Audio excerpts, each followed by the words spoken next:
This is Work University, and I'm Annalisa Felix. This is where I interview people from various employment backgrounds and get the inside scoop on what their job is really like. If you're just getting into the workforce, or if you're curious about getting into something new, listen up. Now let's get into it. Hello, I am here with Andre, who is a City of Burbank Traffic Commissioner. Hello, Andre. Thank you for letting me talk to you today. Hi, thank you very much. I appreciate it. Thank you for having me. Absolutely. Now, what do you do as a City of Burbank Traffic Commissioner? What does that mean? Okay, well, before I answer that question, let me just say a couple of things.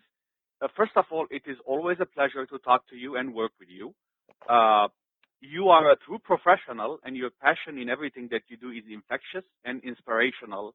It is always a pleasure, Anna. Thank you very much again for having me. Wow, thank you, Andre. I appreciate that.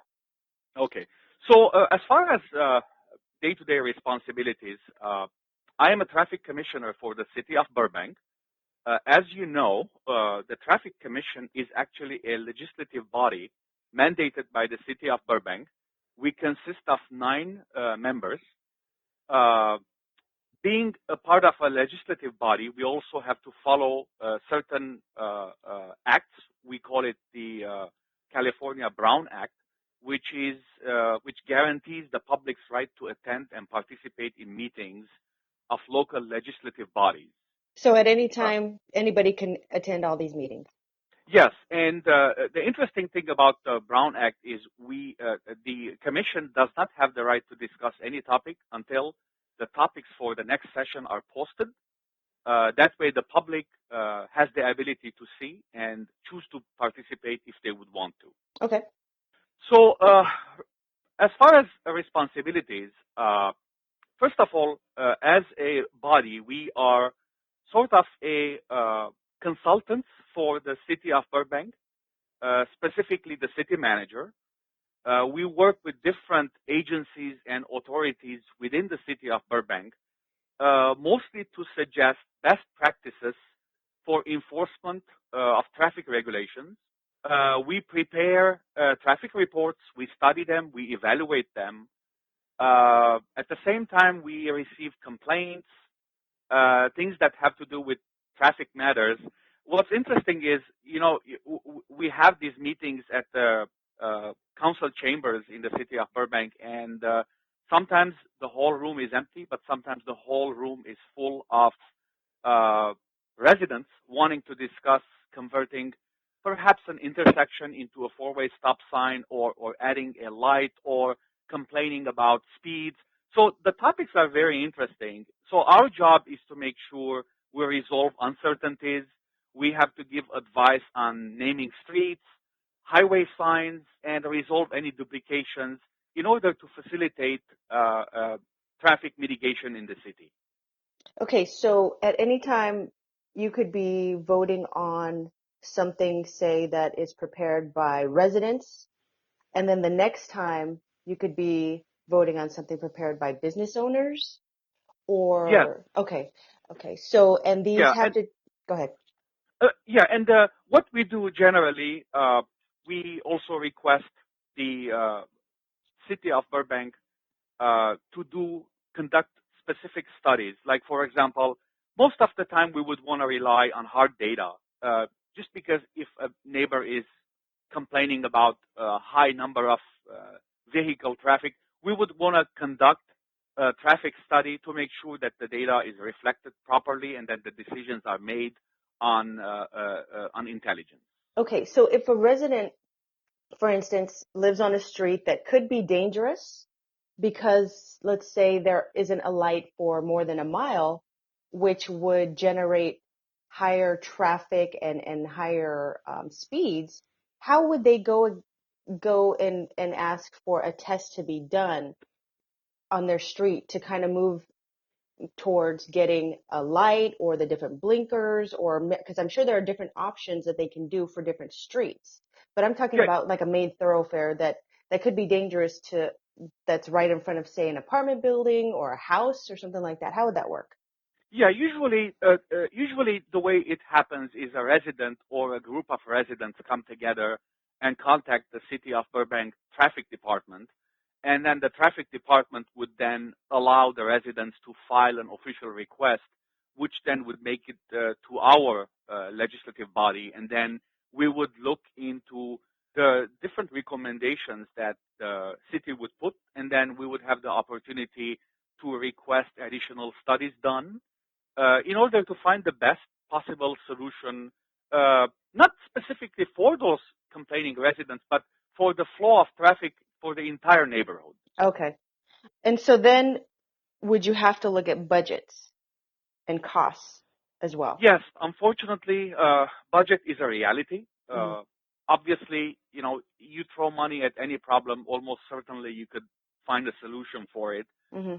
Luckily, in traffic mitigation, budget hasn't been a major impact because very small decisions, whether it's the installation of a traffic post, whether it's a stop sign or a four-way, or recalibrating a particular intersection, sometimes very small cost-related items could make a very large impact.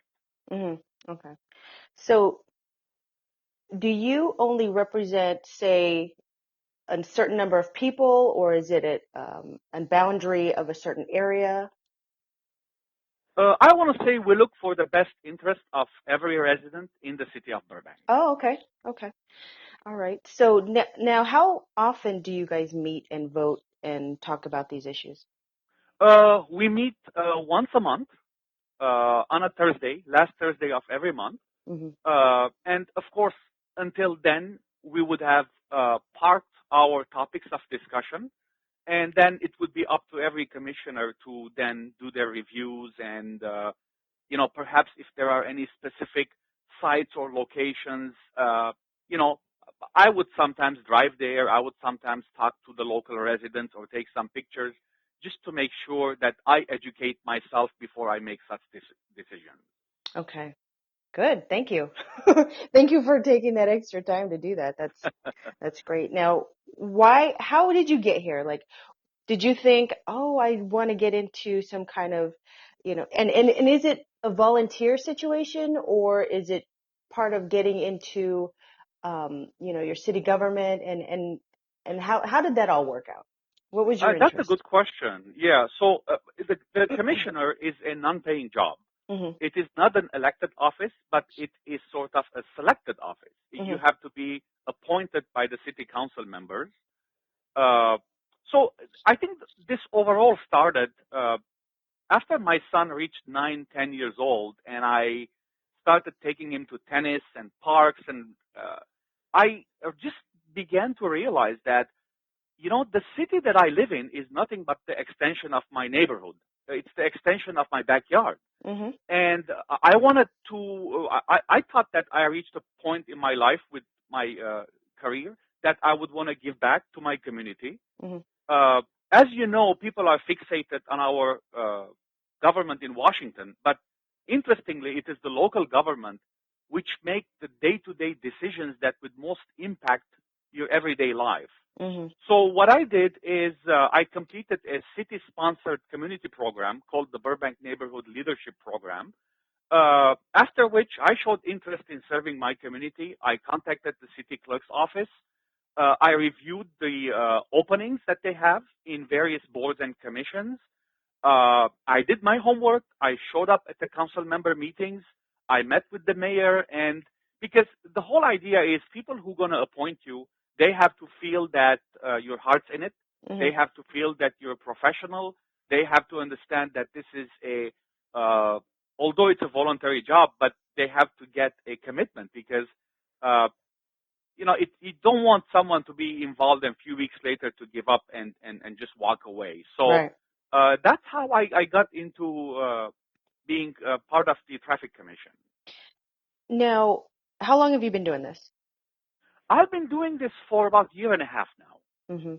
Okay. Now, in the last year and a half, are there any situations that come up for you that are maybe more than what you bargained for? Or you're like, whoa, I didn't know that I would even be discussing or voting on something like this. Something interesting you can give us?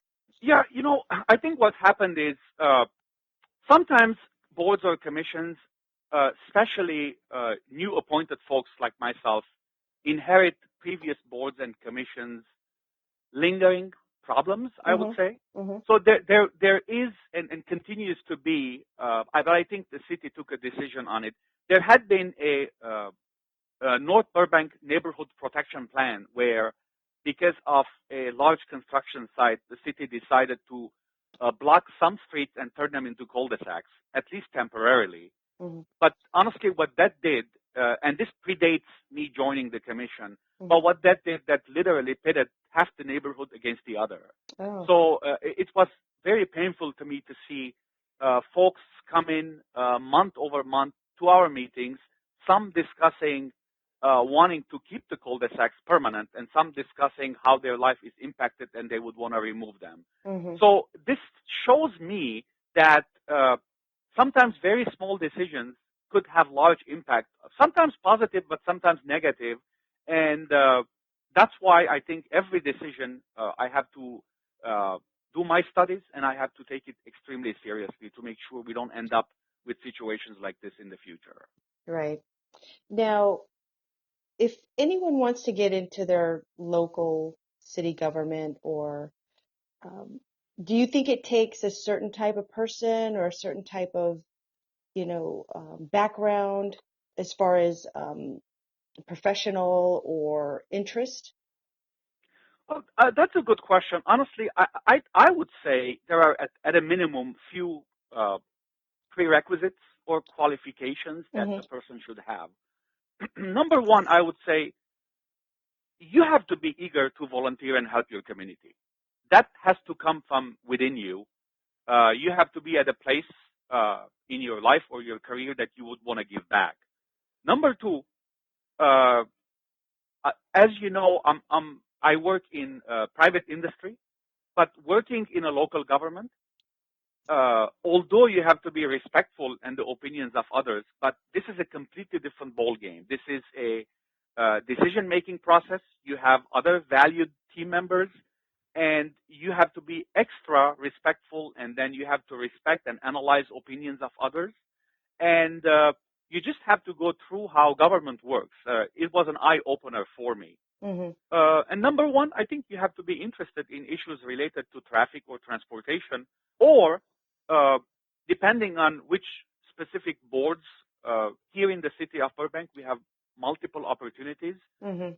from civic prides to landlord-tenant commission, police commission, planning board, and these are just to name a few. So at a minimum, if you want to serve your community on an official capacity, working for a board or a commission, you have to have at least some interest in that particular activity.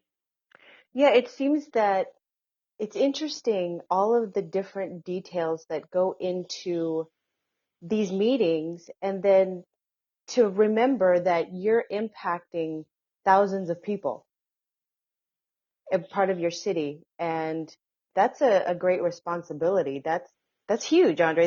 That's I think that's really great what you're doing. So thank you. I want to thank you for your service, volunteering and giving back to the city of Burbank. Thank you for that, and also thank you for giving your information. And I want to put this out there and hope that anybody who wants to become part of their local um, legislative branches, gets something from this and maybe contacts their city and finds out how they can volunteer or what they can do in their city. So, Andre, thank you very much for being here today. Absolutely. And I want to thank you for your time also. Have a wonderful day. Thank you for listening. I hope you liked this episode.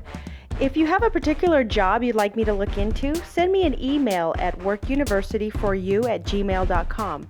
That's workuniversity, the number 4, the letter U at gmail.com. Thanks, and I'll see you next time.